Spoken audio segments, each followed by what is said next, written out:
Hello, viewers. Welcome to another episode on AUST on Queen Amina TV.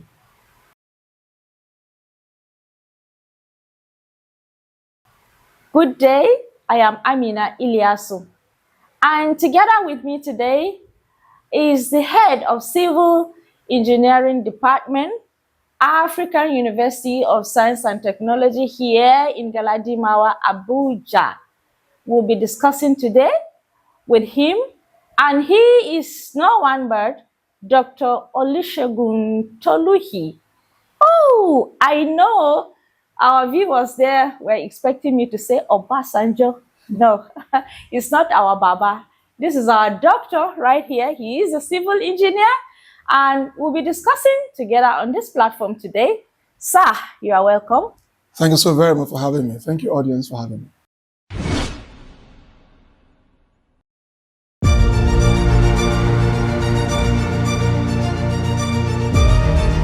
Sir, before I say anything, our viewers, I can already see them. They are already asking, Dr. Olusegun Toluhi, who is this man? What does he eat? How does he sleep?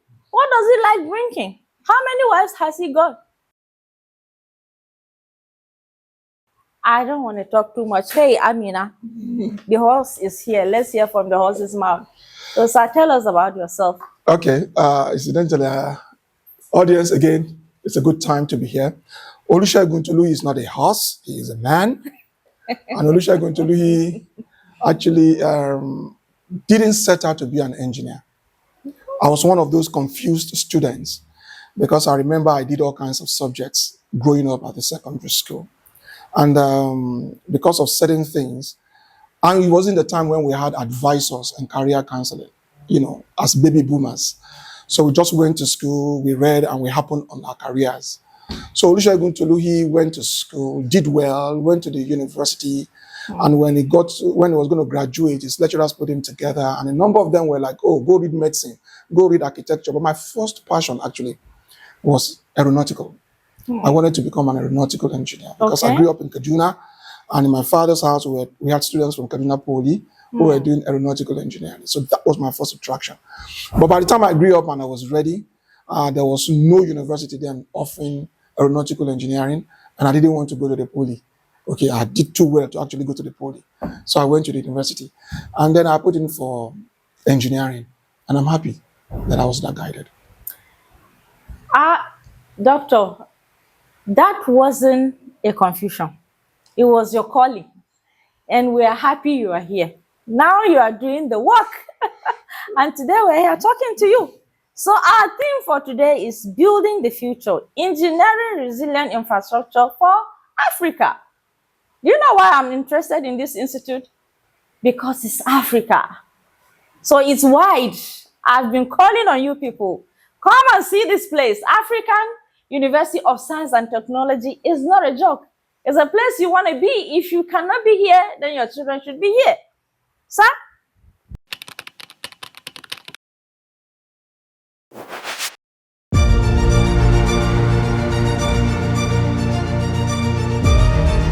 How would you describe the mission of civil engineering in this institute? What is the department trying to achieve? Okay, it's a very simple one because in the department here at AUST, our primary goal is to produce professional engineers as against producing graduate engineers. There's a whole lot of difference. You have graduate engineers who leave universities and they are filled with all kinds of principles and theories and how things should be done and had never tried doing it. But here what we're trying to say is, come in here and we'll train you how to go use what we are training you for. Because in Africa, we don't need too much precepts. What we need is practice. And here in civil engineering, our mission is to produce professional civil engineers. Right. Sir, so if I may ask you now, those people are right there watching us, and they can hear the way you're talking about this institute, and you're insisting that in Africa, all we need is practical. We need more of practical. Let's say 80% practical. So why do you think a young person who wants to study engineering should come to AUST? A number of issues. Because you see, the world has collapsed. It's now a face of a coin. It's unlike those times when we're reading where we think that for you to get information from ordinary UK here that's just 6 hours, you're going to have to wait months and weeks. It's a face of a coin now. So whatsoever you're doing must be such that it has its applicability and appeal to the global world.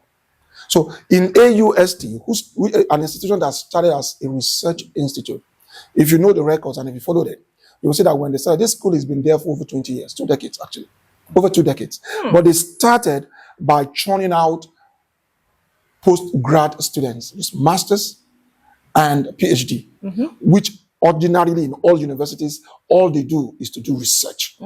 Undergrad is to teach you with the principles and the underground things to underpin whatsoever it is we want to learn. The institute has done so much in the masters and in producing the PhD students, and they are all over the world now, all over the world and pulling their weight and doing it.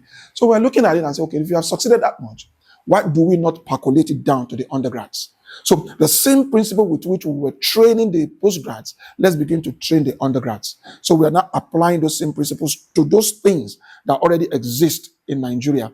And I would say any student who truly want to make hay out there and make a mark in the marketplace, this is where to come. Because what we do, if we get to it, we'll talk about it. There are certain fundamentals that drive what we do here at the university. One of them is project-based learning.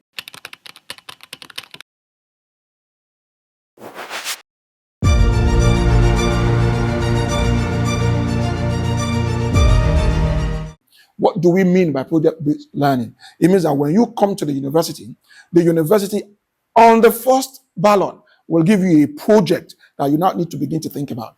If I'm teaching you thermodynamics, for instance, I'm making thermodynamics alive to you. And how best can I make it alive?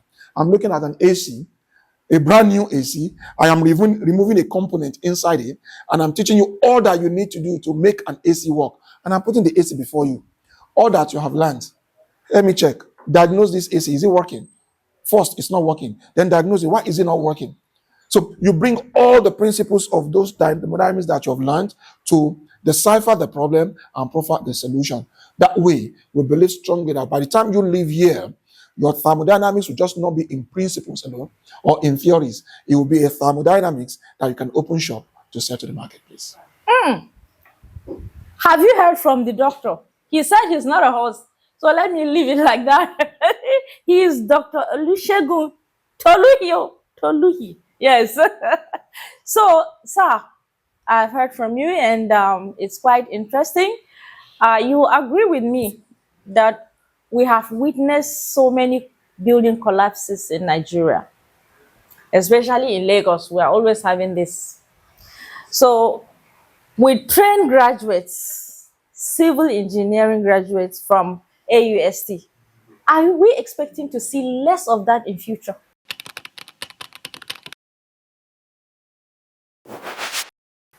Well, the chances are yes, you would. But you must understand that building is an ecosystem. To answer your question, skill is very important. Right. Material is very important. Fund is very important. And the regulatory scheme is very important. Now, we need to begin to look at it. When you say there's building collapse, what are the development control agencies doing? Because it is fundamentally ceded to them the right to ensure that whatever building plans that come to you is well designed. Right. It is your responsibility to ensure that that building, where it is going to be built, has the kind of capacity, the soil is good enough to take the load that is coming onto it. Right. It is the reason for which you see development control will tell you, you cannot build more than a bungalow here. You cannot build more than 2 floors here. You cannot build more than 3 floors here. It's because they've done a bearing capacity analysis of the soil in that vicinity. Right. Okay, so all those things, when you have put it down, regulation demands that not only must you put it forward, the laws that govern it, you must supervise it and you must enforce it. Now, so if you want to do that, you cannot leave it in the hand of just the trainers of the engineers that's going to the field. So we must be looking at each value chain of that ecosystem and begin to do that regulatory work that we need to do. And that calls for a holistic regulatory framework.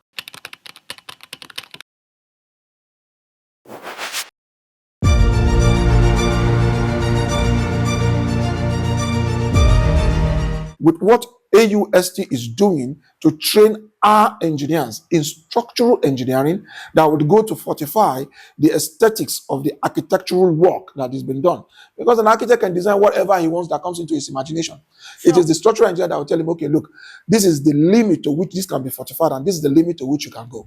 Right. If it's going to stand and be safe to whoever is going to use it, which we call the end user reliability. So if that is what we are looking at, we need to be able to talk to all the professional streams that goes into it. So I cannot say on the strength of professional training of engineers, buildings will stop collapsing. Because if they did their work and you give it to a bad artisan to build who is using 10 bags of sand for 1 bag of cement, where you should be using 2 bags of sand for whatever, you understand? So if the ratios are not good, right, and you have not brought a right engineer on the field to do it, I can't guarantee anything. Right. So you are going to have to do the right things in the right proportion and the right mix at the right time to get the right results.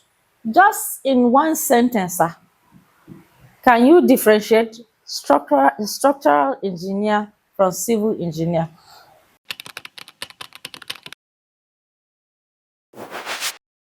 A structural engineer is a civil engineer, but a civil engineer is not necessarily a structural engineer. I'll tell you that. You see, the civil engineering, we have many streams. You have structures, you have geotechnics, you have water engineers, you have transportation engineer like I am, you have aerospace engineer, you have all kinds of engineers. There's a lot, it's a big wide world. But the structural engineer must automatically be a civil engineer before he goes to specialize in structures. So I am a civil engineer. I went to specialize in transportation. And in that transportation, I've gone further to specialize in highway. You're saying it now. Okay. So you keep coming. And there are a lot of highways that will go and specialize in reforms or in materials, highway materials. So it keeps going down, and the deeper you go, the wider actually it becomes. I'm somehow confused right now because it's just going on and almost occupying everywhere. Okay. Now, you said the engineering world is so big, it's so large, and I can see that from your explanation, sir. In Nigeria today, we are experiencing insecurity issues, and insecurity affects everyone. Absolutely. If, in assumption,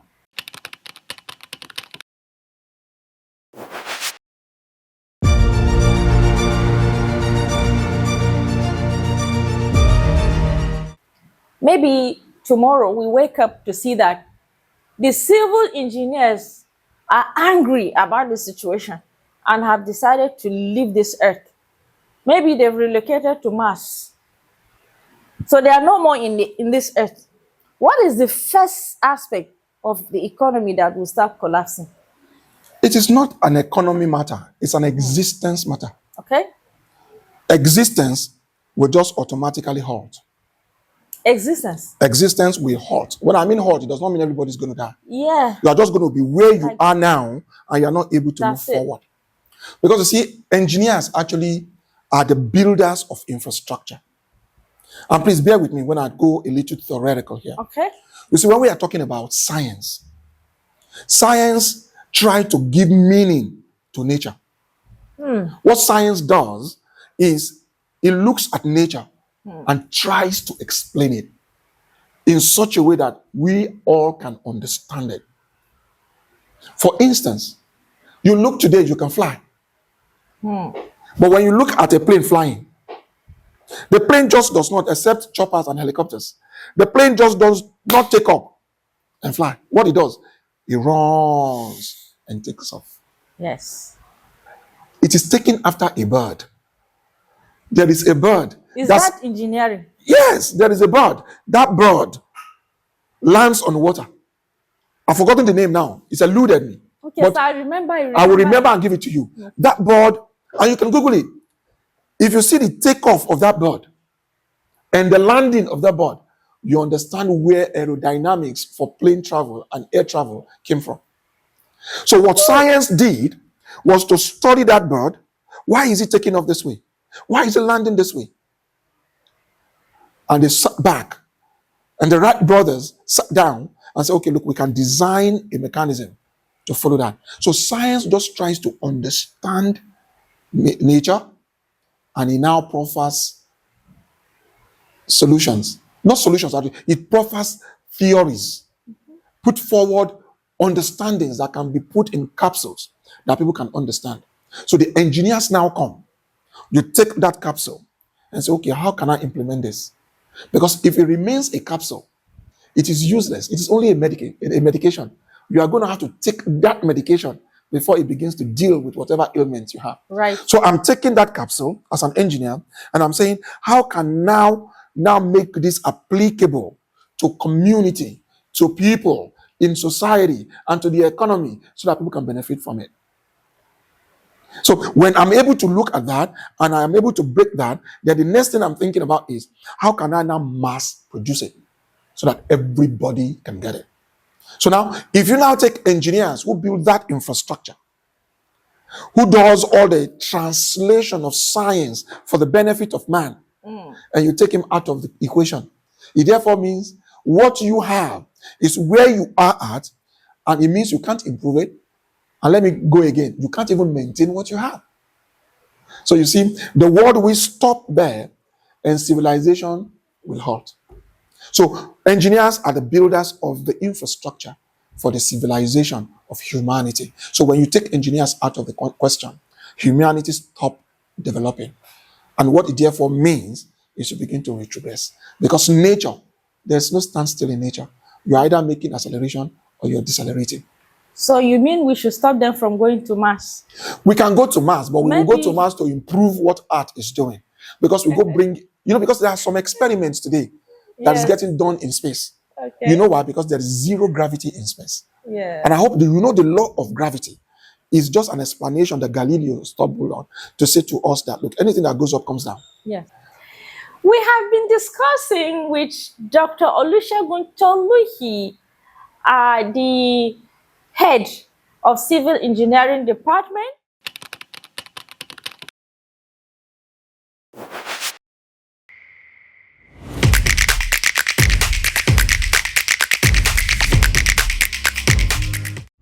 Hello viewers, welcome back to this episode on AUST on Queen Amina TV. Do not forget, our theme today is building the future, and we are talking about civil engineering. We are together with Dr. Olusegun Toluhi, as we have been here, and our discussion continues. Stay with us. Doctor, welcome back. You're most welcome. Thank you. So, sir,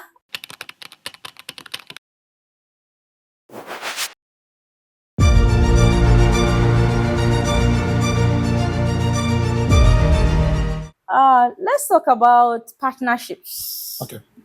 So what are the types of industrial partnership that help secure your graduates to remain globally competitive? Industry partnerships, because that's the best kind of partnerships you can have. Okay. If you really want to, don't forget, I said to you that the vision of AUST especially is to produce professionals, not just graduates. Okay? And to do that, we have systems here in the system. Okay, you can say I'm saying system in system. Of course, we can explain that. We have systems within the organization here, Right. which we have begun to test at the Department of Civil Engineering. Yeah. We have this study that we call the Industry Expert Lectures. The Industry Expert Lecture is taken after what we call the case-based studies of most universities all over the world. Yeah. What we do in that is we bring experts from the field to come and talk to our students. And the students can have a field day with them. What that does is it takes you out of the textbooks and it brings you into the marketplace where issues are being dealt with, and you're dealing with situations, you're dealing with production problems, you're dealing with marketing problems, you're dealing with all kinds of situations that Textbooks will not tell you. So the industry would be now lecturing you on what you are coming into and what the hazards will be and what the benefits would be.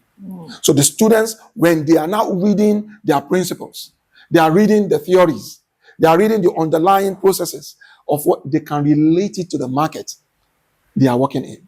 And you must understand that whatsoever you learn in the classroom, you must situate it in the marketplace. It is the reason for which in senior climbs, you are going to find that, yes, you have gone to school, but for you to operate in particular states, you need licenses in those states. I'll take America, for instance. You know, if you have, no matter what school you went through in America, if you want New York and New Jersey, close as they are, with just the turnpike in between them, if you want to operate as a civil engineer or an engineer or any kind of professional in New York, you need to have certification in New York. But in New Jersey, that certification you have in New York will not serve you in New Jersey. Wow. You're going to have to get certifications in New Jersey to operate. And I think Nigeria, we need to get there. And that is what AUST is preparing its students to do. So that when you go out, you will have learned from the experts from the industries to help. So that's number one kind of partnerships that we run. We run another kind of partnerships. And that partnership is talking to institutions all over the world. Don't forget, the AUST is just one institution that is pulled out of the Nelson Mandela institutions. And the Nelson Mandela institution is a Pan-African institution. There are 3 of them. Okay? I know there is one maybe in Tanzania. There's one here. I don't know where the other one is. It must be somewhere there in East Africa too. Okay, so the essence is to ensure that a gap that exists between learning and industry is bridged. That was why Nelson Mandela began to think about it. And it was warehoused by Okonjo-Iweala when she was in World Bank. Okay, and my brother El Rufai did a lot of job, giving them the land to do the things they need to do to move forward. Because you have ideas, you have no land to put the buildings, you can't move forward. So we have partnerships with well over 50 institutions in the world. What does that do for us? It opens us to the research that is going on in those institutions. So instead of reinventing the wheel, we are learning and perching on the shoulders of those who have done it. So we can pluck those inventions, pluck those reasoning, pluck those outcomes, and teach our students. So we have educational partnerships, we have industry partnerships, and now we are working hard to have what we call legislative partnerships. Because no matter how good your ideas are, if you don't have the right kind of environment, you do not have the enabling environment, you don't have the right laws that is backing you, you can't make any headways. Right. So we are thinking to begin to talk to legislators, to begin to inspire legislation, actually, that would ensure that what we are teaching students are the things they can have a marketplace for to practice. Because no matter how talented you are, if you do not have a marketplace, you are only talent. That is not talent plus. This is what we call giraffing. AUSC is already giraffing. Into the future, yes. Yeah, looking ahead, thinking ahead. Before it happens, what should we do? Because that is why we are academia. To make it better. That's why we are academia. Sure, sir. And I would lean on the wisdom of Albert Einstein. You know, Albert Einstein is such a phenomenal brain. Sure, sir. He said something. He said the problems we face today cannot be solved at the point we were at when we created them. It means, like you said, we need to do a giraffe into the future and look for solutions that we can bring to resolve our problems today.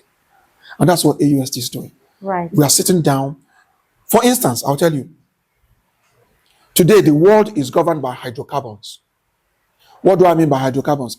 Any industry you see, you are either running on light fuel oil, or oil fuel, LPFO, or you are running on diesel to power your organization, power your industry, power your production.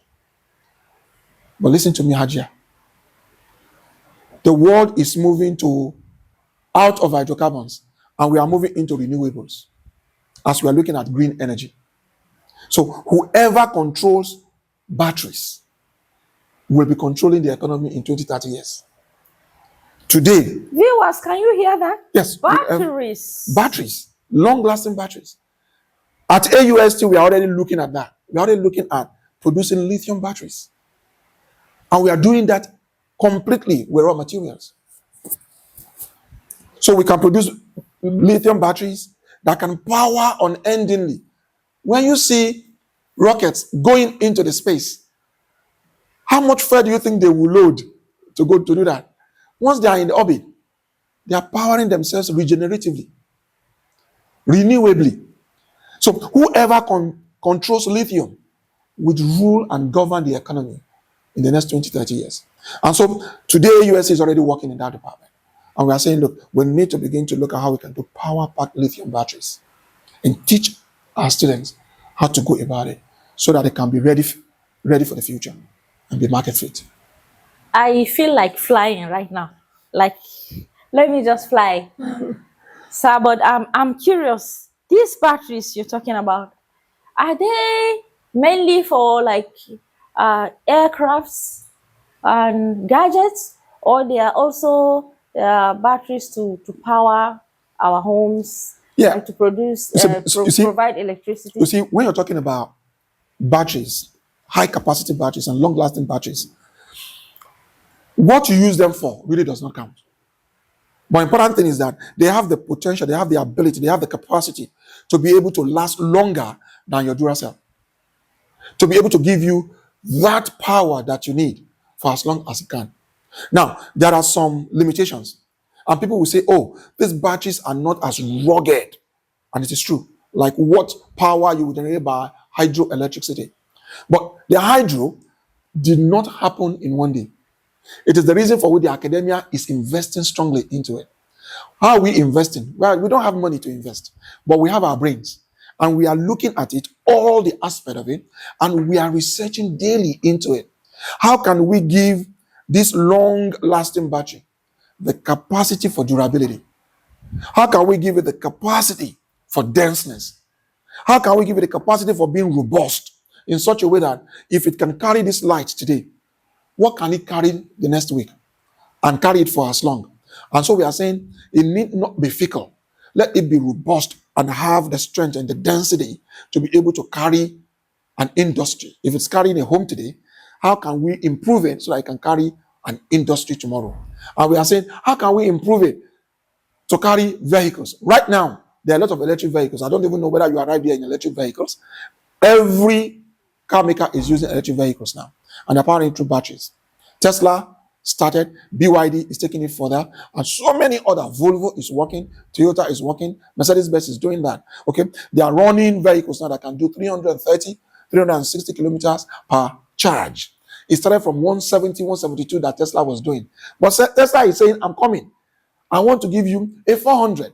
And they are doing research into it. The academia is helping them to do that. We don't have money to produce, but we can do all that we need to do and sell the patents to them, and then they can begin to manufacture. So we are moving away from vehicles now. We are going into trucks. And we are moving away from trucks. We are going into heavy articulated trucks that have heavy weight, and then they can last that long still. So it is the question of research. And that's why we often pair research with development. The more and the deeper your research is, the better your development is, and then the more reliable it will become.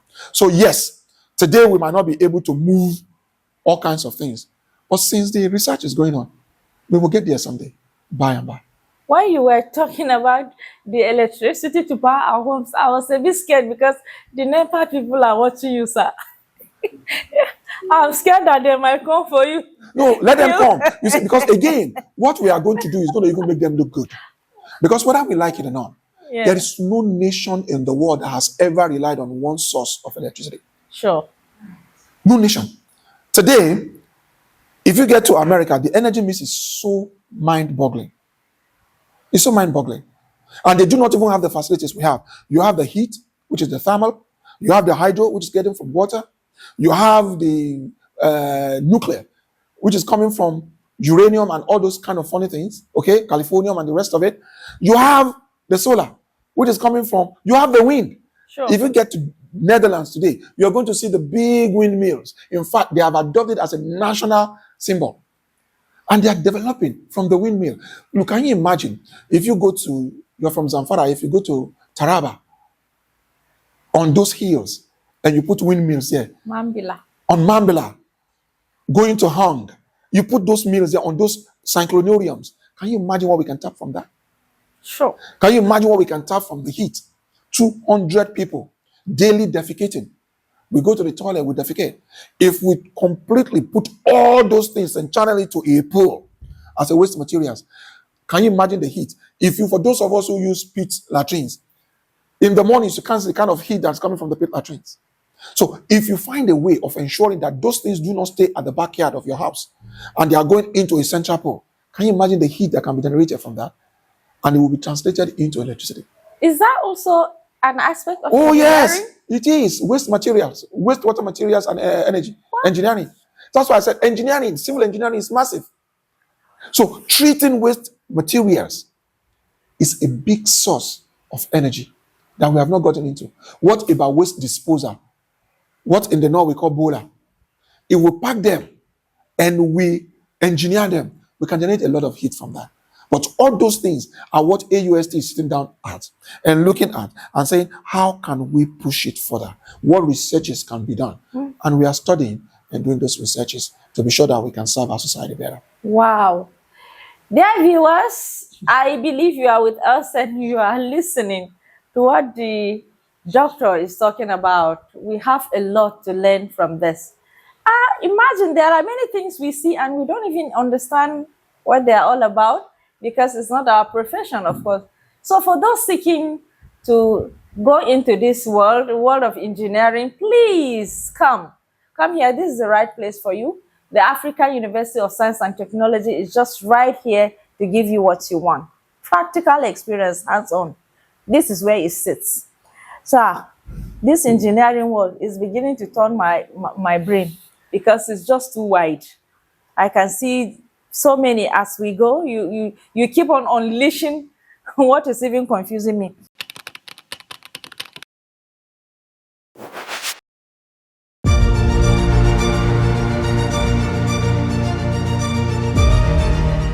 So are there particular skills and competencies that AUST seek to develop in its graduates? Yes, there are. Number one among them is entrepreneurial. You see, unless you're able to take your thoughts and make it available to the community, you have not done much. And that's where Africa had suffered. It is the reason for which we plant all the cocoa in Africa, but all the chocolate is coming from Switzerland. We have not added value. All we do is just exercise in brawn and energy that God has blessed us with. Okay, so we need to be entrepreneurial. We need to be able to look at situations, look at what we are reading, look at what we are studying, and saying, where is the money hidden in this? Where is the money hidden? We just told you about our research in lithium. We are doing small pellets of lithiums now, and we are powering. You are seated here now. We do not have this. What we are doing now is not powered by electricity from the grid. It's powered from renewable energy. And it is powered not by tubular batteries, but by lithium batteries, some of which are serviced and produced right here at the institution. Right here? Here. Wow. You're getting that. So the issue are, you're looking at those things you're learning in class, and you're saying, where is it hidden? So one of the first qualities we want to live with our students is an entrepreneurial spirit. We want you to leave the university and don't go looking for a white-collar job, but you're creating the job. Look at what the fintech are doing today in the world. You have MoneyPoint, OPay, Flutterwave, and the rest of them. There were people that left a university and bonded together and floated an app and got into this banking. And they are making, the other day, they were going to buy Flutterwave, I think it was $4 billion on an IPO in New York, the stock exchange. $4 billion. And they said, no, we are not ready to sell at $4 billion. And they were looking at the books. Wonderful. National Bank had been to serve my father, maybe before I was born. How much is it worth? Flutterwave does not have offices all over the place. OPay does not have offices all over the place. In fact, MoneyPoint does not have offices all over the place. But they are making more turnarounds every year than the traditional banks. Right. It is because somebody took a thought entrepreneurially and put it in the marketplace. So I am looking, and we are looking at AUST to see someone who's going to take the thoughts of all that we are teaching them about producing power, producing energy, and going out there and say, okay, look, we learned so much about this thing, and they are churning out and saying, look, give me this city. I want to produce electricity for this city. And I said to my students, don't even wait for the city. Take an estate. There are so many estates all over Abuja, and we have done so many projects on that. Take an estate, for instance, and give me a solution how you are going to dispose their waste and what you're going to do to that waste to make money. Take an estate, for instance, and tell them you want to knock off them carrying cylinders to go and fill their gas. And say, okay, look, I want to just run taps. Like you will run tap in your house and water will come out. You run tap and your cooker is fed with gas. Bring me a solution to that. Because if you do not challenge people, we do not know exactly what we are able to do. Until we are challenged, that's when we are now able to say, okay, look, we can resolve these problems. So entrepreneurial skills is number one that we want to teach our students. Number two is financial accounting. We want them to be able to look at there. Because money is not going to be steering you. Money is always looking for solution. When you have that solution, you must make that solution bankable so that money will chase it. Because if you have a solution that is sitting on your laptop and you have not made it bankable in such a way that bankers will say that, okay, look, if I put my money in this, it will come back. They will put their money in it. So we want to leave our students with that financial acuity, that financial ability to be able to do those financial models. So that when you go out, you're looking at this solution and you're saying, hey, banker, I have this solution. And this is what I want you to do. Give me this much money. And this will happen, and this will happen, and this is your ROI. This is your return on investment, and then money will come because there is always money. But the problem why investments are not getting money is because those investments are not thought it through. And the reason they cannot think it through is because they have not been taught how to think it through. They've just been taught the sciences. They've not been taught how the market works. So we want to leave our students with the ability to know how the market works and how you can translate what you're doing, put it in figures. And that's why you will see bankers will say, show me the figures. Show me the numbers. So we want to teach our students how to tidy up the numbers. So that's financial accounting and financial management. That is number two. Then number three is for us to know that we need to work in teams. Nobody has all the answers. Right. Nobody. God has not created anyone yet that have all the answers. So you must learn to manage people. And I said to people, the difference between a leader and an explorer is someone who knows not only how to deal with materials, but someone who knows how to deal with people. You're going to meet people of all kinds of people in the marketplace that have talent, but that maybe have some things, one or two things that you don't want to relate with. You must teach yourself to know how to obviate the flaws and manifest in the pluses of people. You must need to tap into the good of people because you will need them. Because there is no idea that can move without people championing the cause. So those are the three major things in our department that we are trying to inculcate into our students. Number one, entrepreneurial skills, knowing what to do and how to take it to the market. Number two, how to locate the money, because there is money always chasing solutions. Okay, and number three, how to work in teams. Hello, viewers. I hope you are enjoying this discussion and all the explanations coming from Dr. Olusegun Toluhi. Yes, not our Baba. So as he explained, I feel like going back to start my degree all over, honestly, because I wish that I studied here. I wish I did my degree here. To go through all these processes, it's not easy. Have you ever seen where your child goes to school, get the degree, get the skills, even is being taught entrepreneurial skills, how to make the money, how to monetize it, how to make it bankable? You can only find that in the African University of Science and Technology here in AUST. So I keep calling that you people should send your children right here in this school. This is where it is. This is what we need right now in Africa. So I thank you so much for this wonderful explanation. It's not easy. This discussion is just what we need right now. Sir,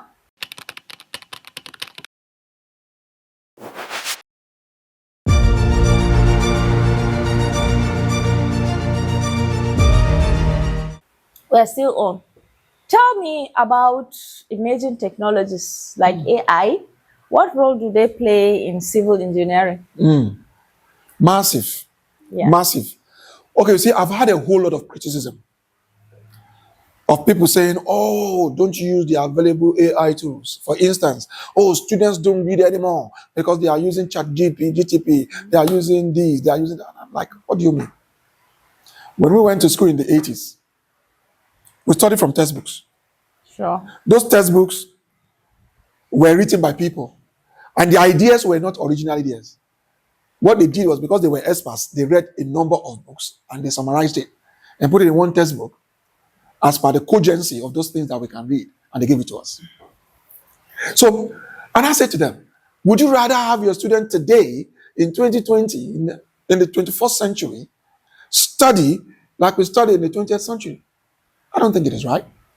Because what the AI tools does is it taps into a wider scope of study and brings home to you the canal that you need to move forward. I'll give you an example. In Nigeria, for those of us who study structural engineering, there's a code. When we were in school, it was called the CP110. Okay? The code of practice 110. By the time we were graduating, it has moved on to CP4110. A few years later, it went to CP8110 because there are developments on them as awareness became bigger. My first point of work was with a multinational, a German multinational. When I left school, the first place I worked was Julius Berger. In Julius Berger, it was a German firm. Our structures was governed, or were governed that time, by another practice, not the CP, because the CP was British, and we were colonized by the British. They were doing DIN 40, and they started with DIN 30, DIN 40, and now they are doing DIN 60. Now, the DIN is totally a different language from the CP, and we are all operating in the same climb in Nigeria. So for some of us, we now needed to learn how to use the DIN 40, because that was what I used in our designs. Now, in those days, but today, if you know how to prompt the AI, prompt your search engine, what it does, it brings you all those knowledge from all those climes and then interpret it to you as a student that is situated in Nigeria. You see now, you have learned from all kinds of ecosystems, you've learned from all kinds of civilization, and it's giving it to you in synopsis, so you can adapt it immediately. And when you're working, whoever knows will know that you're working from a synthesis of different languages. So yes, AI is very important. The only thing is, we need to teach the morale of using the AI. We need to teach our students how to use it justicably, so that their mind is not festooned, it's not clubbered, so that they cannot know how to prompt and know how to adjudicate and know how to apply that which they are learning. So yes, AI is very important in the teaching, in the delivery, and in the learning of engineering today. Because what does it do? It cuts down the research time, brings it to a fraction. Maybe you spend 5 to 10% of what ordinarily people like me used in getting to learn the things that we learn. And time waits for nobody. So yes, AI is very important. And all the emerging technology is very good, because they are tools. Just like the textbook was a tool for us, AI is a tool for the modern day students. And I always encourage my students to do it. But the only thing I do is I teach them how to use it justicably for the purposes of advancement. So we can see that AI is everywhere. AI is also in civil engineering world. So our discussion, all the explanation coming from Dr. Olusegun Toluhi, the head civil engineering department of African University of Science and Technology here in Galadimawa, Abuja. Stay tuned. We will be back. Don't go away.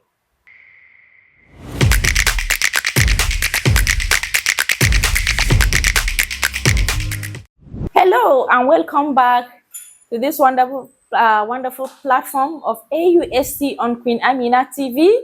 If you don't forget, we've been discussing with Dr. Olusegun Toluhi, the head of civil engineering here in African University of Science and Technology in Abuja. Sir, you're welcome back. Thank you. Do not forget, our theme today is building the future, and we are discussing civil engineering.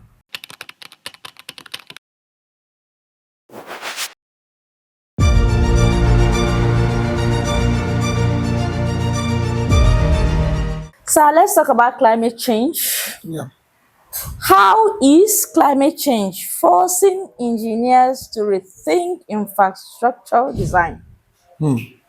That's a very powerful question. Thank you so very much. You see, climate change is a serious matter because until we begin to take into cognizance the effect of the climate on our designs, we most probably might be making and churning out wrong designs.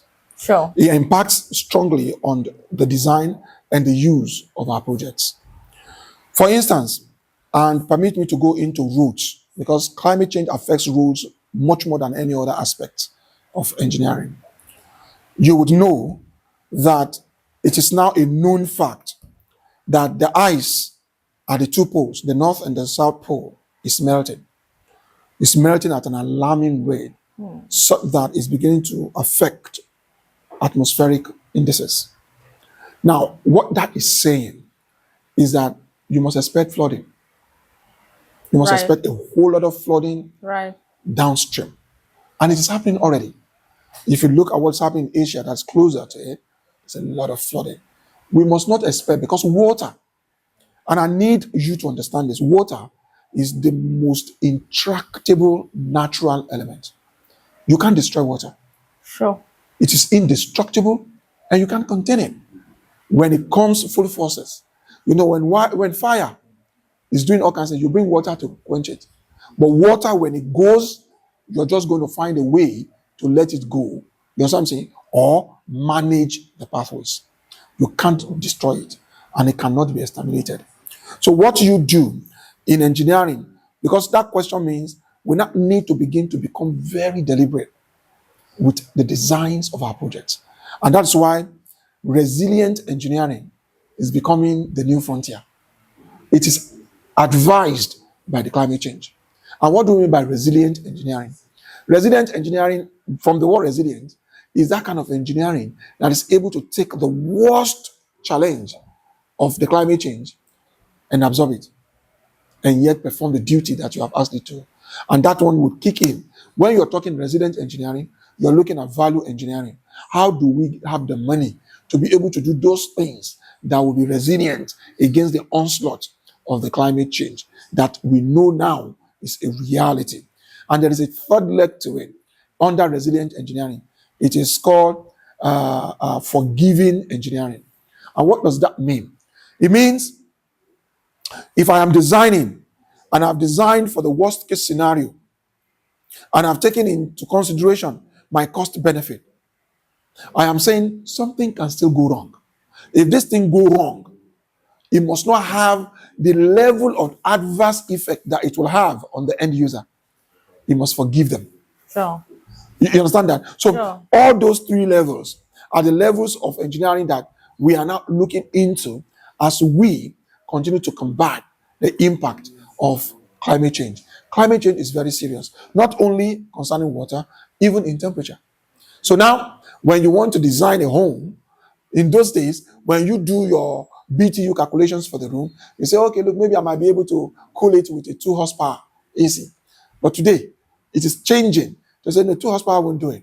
You put two number 2 horsepower ACs in that place. Okay, it's an effect of the climate change. Right. And then again, it affects, that's all those ones I'm talking design. So now let's talk about the construction. If I really want to construct now, because of the climate change, I must study, like I said to you, the soil. Because no matter what you want to design in engineering, you're putting it on a property. You're putting it on a location. Right. So you need to study what that climate change has done to that locale. it is your understanding of what the climate change has done to the locale that would advise you how you are even going to do your construction. Okay, so you now do the construction in such a way that you can attenuate the impact of climate change on that structure. And finally, let me give you this example. In road engineering, what we call the road construction, there is one material that we use. It's called asphalt. It is the most important component in road construction. Okay, climate change is beginning to affect it, and we now need to begin to examine it. Okay, that bitumen that we use. How do we obtain bitumen? We obtain bitumen from the fractional distillation of the petroleum oil, which means when we get our petroleum, we fractionally distillate it so that we would get bitumen. Bitumen is some of the last, densest distillate of that process. You understand that? It's the last, and there's a law that says those things become soluble in the higher distillates. What are the higher distillates? Paraffin, jet fuel, kerosene, petrol, diesel. In Nigeria, all our vehicles, they run on hydrocarbon. And have you noticed that once our vehicles get spoiled, what do? We park it on the road and we fix it on the road. Is that also? Sure. You've seen it severally. Sure. Each time you do that, and those diesel, those lubricants, those petrol, they fall on a roadway, you have weakened the road. Oh. Why is it so? Because petrol, diesel, lubricants, they are lighter distillates to bitumen. Wow. And the chemical law is bitumen dissolves in them. So every time you pour it on the road, watch that road where that thing happens. You see it will darken first. And as it darkens, and vehicle passes on it, and we call it treading, and it passes on that, it picks the particle because it is now loose. Because the bitumen is an adhesive that holds all those things together so that you have your pavement that you can drive on. You weaken, and you come and say the engineer have not done a good job. So climate change is telling us now that in the face of the adversity that we face, we need to begin to look at alternatives to bitumen in the manufacture of our pavement. And what are the alternatives that we have? We have what we call the rock asphalt. Nigeria, I can tell you because I did a thesis on it when I was doing my master's. Right. It is home to the biggest deposit of rock asphalt in Ondo State, in Agbadu. Bigger than what they have in Trinidad and Tobago. And Trinidad and Tobago, the only thing they sell, like we are selling petroleum today, is rock asphalt. They supply the whole of North America and Canada. Rock asphalt. And their roads are built out of rock asphalt. I think it's time, and that's one of those things that we are trying to excite at AUST. We already are creating a small committee around that now, where we are looking at how to truly begin to do asphalt recycles, recyclable asphalt pavements, okay? What we call the RAP, the RAP. Now, rock asphalt is going to be playing a big role in that. And we are looking to extract that study at the AUST in response to climate change. All right. I think we have to break for doctor to take some water.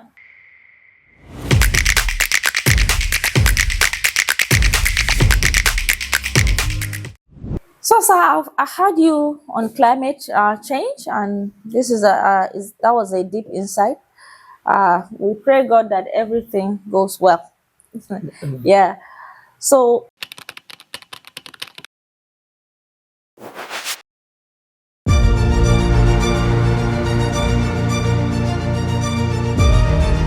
what are the major breakthroughs you would like the civil engineering department to achieve within the next decade here in AUST? Number one, like I said to you, we want to be able to take, okay, you see, when we're talking about civil engineering, I've tried to say to us here, there is an aspect that deals with designs. There's this other aspect that takes design further to construction. There is a third leg to it. And the third leg is sustainability, ensuring that that which you have built can serve generations that come after you. So my thrust today, as I lead civil engineering at AUST, in the time on which I will do that, is to begin to steer civil engineering into looking at sustainability, to looking at whatsoever it is we do today must be done in such a way that it does not deplete from the source of doing it, and it serves generations to come after we are gone. Because we must not eat tomorrow today. So we are deliberate in ensuring that the framework of our work is such that long after we are gone, and the generations that are coming will still be able to do the things that we are doing, even in a better way. Sure. That is a legacy that we think we ought to be bequeathing on the world that we are living in. We don't deplete the material. So it tells us to be very judicious in the use of our principles. In the interpretations of our principles for the benefit of man. So that's one very critical thing that I would want to leave as a development I want to see in the next decade. Number two, what I would want to see is to see that much as we are churning out professional graduates, that they are indeed professionals in the marketplace, they are creating jobs. That maximally, we are having 80 to 90 absorption rate of our graduates. Not because the government gave them job, but because they created their own job and employed others. That is the point. So for me, that is what we are looking at. And that's why I am so enthused with the president's leadership at chasing the project-based learning.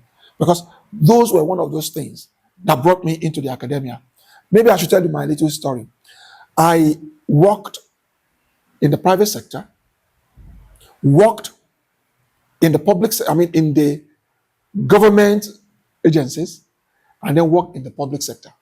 So when I left as a retired officer, I was thinking, what can I contribute to leaving my impact and raising next generation? It was in my research for that I heard of AUST and the leadership. And it's only universities like this that will employ people like me, that is just coming from the industry to come and do the things. And I have gotten a freedom to be able to experiment. So long as I'm able to defend it, the leadership buys into it and say, go and experiment, let us see it. So that is what we want to do, to leave Nigeria, bequeath Nigeria with professional graduates in engineering who would go out there and truly practice engineering and be absorbed into the market, not because somebody gave them a job, but because they created the job. Those are my two focal expectations in the next decade for civil engineering in the UST. So I can see from your discussion, from this explanation and your demonstration, you have a hunger for righteousness. You really want things to be done the way they should. And you have, even in your mind, you have targets that you want this generation to achieve.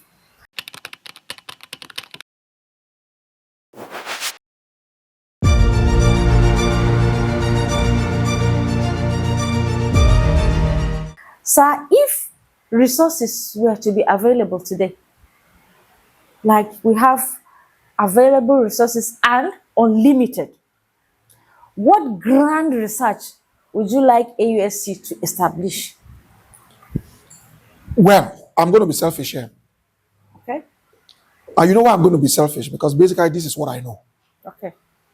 I said to you, I'm a transportation engineer, and my stay is highways. And I know one thing, Mao, you know Chairman Mao, he said something in his little red book, that any nation that wants to prosper, I am paraphrasing him now, he didn't say it exactly like that. But what he said exactly is, to prosper, build a road. To prosper, build a road is the theme of the red book.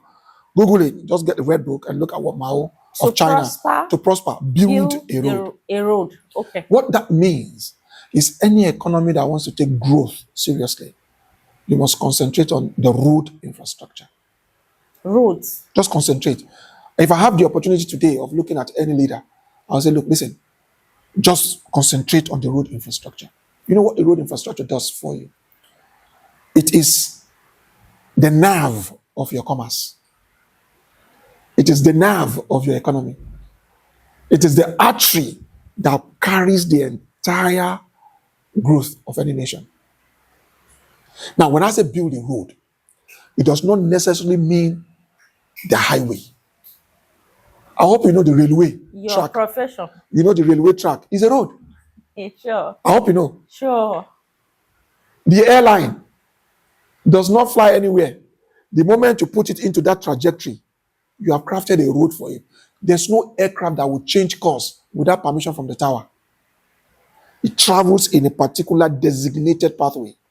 That is why it will not take off until the tower says take off. Fly at this height, along this coordinate, in this trajectory. It will not change it without taking permission. The moment you give him that flight path, it is called a travel path. It becomes a road. So we can say that aircrafts move on the road. It does. Wow. It is called a flight path. It's just that it is open. But Okay. the tower, that tower you see at the airport, Right. it tells it, this is your coordinate. This is your height. You don't change it until you get to your destination. And then you connect with the tower of where you are going to land. And the tower says, okay, you now begin to descend at this rate for you to land. Even the ship, it just does not travel. It is why the Hormuz today is telling you can't cross this Hormuz, because it is trajectory and it is defined. It's a road. So if you want to move anything, your commerce, your economy, your work, it's on the road. Just build the road. So what do I really want the agents, AUST to do? Is to champion the cause of seeking an alternative to pavement. Pavement today, like I said to you, is built from bitumen. Listen, bitumen is under the climb that we have now with the climate change. You will need to re-engineer bitumen for it to serve like it served 30 years ago. It is becoming an obsolete technology. We now need to begin to look for a viable alternative to it. The viable alternative, even before we began to think about it, God has blessed us with it. It is the rock asphalt. Now, the rock asphalt is mined like you mine gold. And like I said to you, Nigeria has the biggest deposit in the world. Check me. Don't believe me. But we have not even tapped into it yet. Here in Nigeria. In Ondo State, Ondo, yeah, the village is called Agbadu. It's a district. Abagi. Agbadu. Agadu. Agbadu. Okay, Agbadu. That's Alpha, Golf, Bravo, Alpha, Delta, Oscar.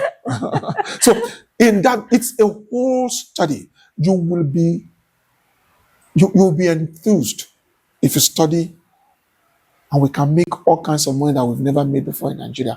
I want to see that if God permitting, that the civil engineering department in AUST is able to champion the cause that make Nigeria tap into. So apart from this, apart from building roads, is there any other thing we do with asphalt?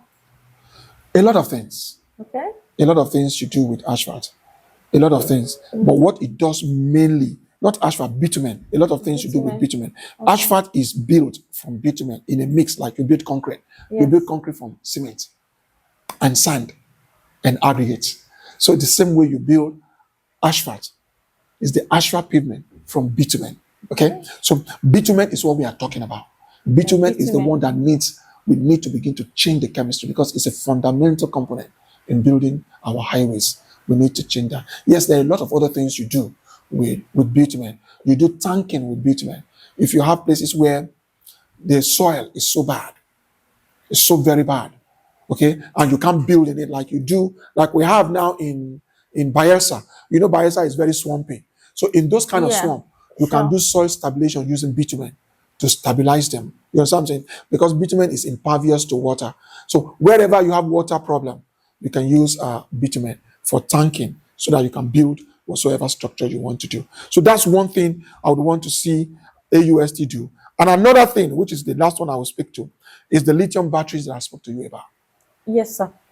We need to intensify our effort in that, so that we can now calibrate that lithium in such a way that it can be sold to the economy. Because seriously, I believe as an engineer that whosoever is in control of the lithium market will be the next world power. Wow. That is all from Dr. Olusegun. I believe you people have been with us and keep being with us. We are ready to go now, but before we go, let's hear more little from him. Sir?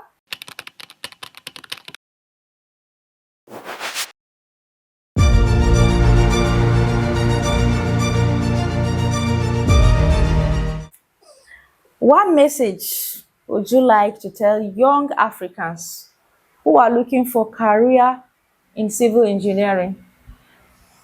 Well, I would say number one, be sure you're coming to civil engineering because it's your passion.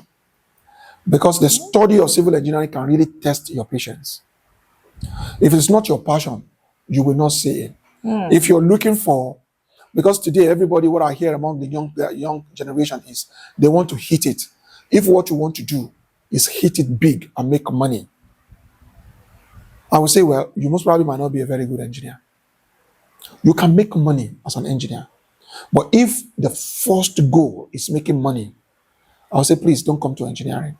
Let engineering be your passion. And why is going to be, how would we know engineering is your passion? Just know that you want to come with a passion to leave the world a better place than you met it. That is what is driving me. I just told you about my retirement. I retired a few years ago. And after retirement, I said, I'm not just going to sit down. I want to come into a space like this where I can raise other engineers because of my exposure with the engineers that has come to meet me while I was working. And I saw that there is a gap. Someone comes to meet me, he has a first class, and he does not know jack about engineering because he was taught to memorize and to pour down during exams. That was my passion that brought me to AUST. And I met a leader who is championing a cause that aligns with my vision. And that's why, for me, I'm happy doing what I am doing, not for the money. Because what message I say is, please come into engineering because you have a passion to translate science for the good of the society. So, sir, why do you think ambitious students, like who are seeking to study civil engineering, why do you think they should choose AUST? Oh, we've been speaking about that all along, all day long. I just told you about the three hedgehog that we have. Yes. The three pinions, if you want to call it, the three Yes. major issues. Yeah. Number one, if you come to study in the 21st century because you want to get a job, you're already a failure. Okay. You should be studying to make a difference. Studying to create the job. AUST gives you a tabloid that says, come study and we will train you so that not only, and that's why I keep saying, we are not trying to churn out graduates. Let the other universities do that. Yeah. We want to churn out professionals. Go out there and do that thing which we have taught you. In doing it, create the jobs. Sure. Okay? You are right. And sir. because of that, entrepreneurial skills is fundamental to what we do here. So any student need to know, come and do that. Number two, like I said to you, it's a research institute. And there can be no innovation without research. Sure. So when you come to the university, you are taught how to truly innovate. Those who can innovate are those who are going to control tomorrow. So we teach you how to be an innovator. And that is going to put you one step or two or three ahead of your colleagues. So you go out there and you are different. You understand that? Sure. And I've told you the methodologies in which we are doing that. We are teaching them financial management. We're teaching them financial and accounting. We're teaching them engineering management. Last semester, I taught my students engineering management, and I told them to the rudiments of what you are going to meet when you go out there and you're practicing engineering. It's not going to be your DY/DX. Because you're dealing with people. And in factors of production, man is the most intractable factor. Because you are going to meet men of all kinds. Your ability is being able to understand them. Because no man has it all. And no man arrives without any. Your ability as a leader is to be able to look at that man and discountenance those that are negative and let him bring out those that are positive in him. Every man has positive and negative. But if you have not been taught, tendency is you will close your eye to the positive because you are looking at the negative. In AUST, we are teaching them to be team workers. I told you that earlier on. And it is one of the fundamental things of team dynamics, that when you look at a man, you're looking at his best quality and you're looking at how to tap into it, and you forget the negative, because there will be other people that can give you those negatives as positives in them. So those are the three major drivers, okay? Entrepreneurial skills, financial acuity, and teamwork. Those things we are teaching our students. We are bringing them up deliberately through all our various studies, so that they can go out there and just not be looking for a job, but creating these jobs. Wonderful. Thank you so much, sir. So we have come to the end of this interview.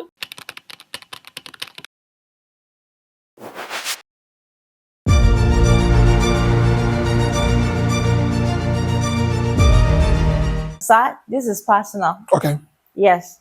So let's keep civil engineering away. Do you have any skill apart from civil engineering? Oh yes, I have so many of them. Okay, is singing part of them? No, I don't sing. I'm a very good Don't cook. sing. You are a very good cook. Very good chef. Chef. Wonderful. I'm a very good. I bake. You bake.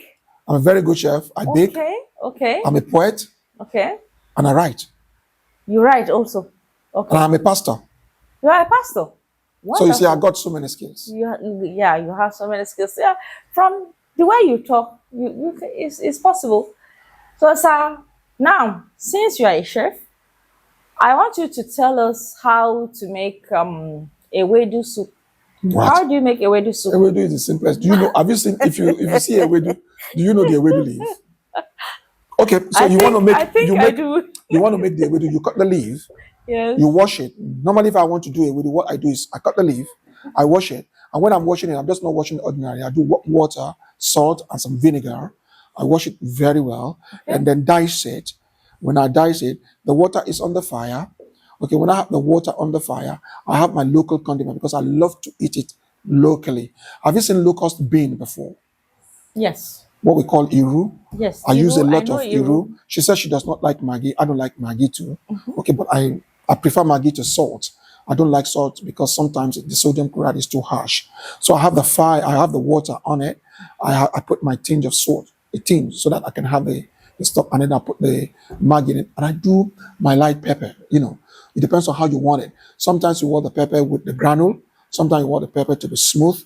I like my pepper with the granule. I like to bite what I eat. So I put my pepper in it, okay? Yes, sir. And when it is cooked, I pour my leaf in it. I like to feel the taste of my leaf. Because the leaf, when it is too cooked, the chlorophyll goes. And it is the chlorophyll that does a lot for your body. So even in the cooking, you still put engineering. Oh, yes. Because the chlorophyll is important. So I put the chlorophyll and then put my something in it and put my protein in it. I don't like meat. Okay. And the only part of the beef that I eat is the tongue. I don't eat tongue? Yes, that's the only thing I eat. So I put the tongue in it, shredded, and then I put my fish. I like seafood. Okay, I like seafood. Okay, you like seafood. My shrimps, my all those things. So that's what I put it in it. And Oops. you'll be joking. Maybe I can invite you home to eat. I'm a very good chef. maybe the Queen Amina team would like to join you next time you're Please, cooking. any day. Yes. I do that on Saturday evenings for my money. And I'm gonna come with my rating card. Please come. To rate Please come. Please come. the outcome from the food.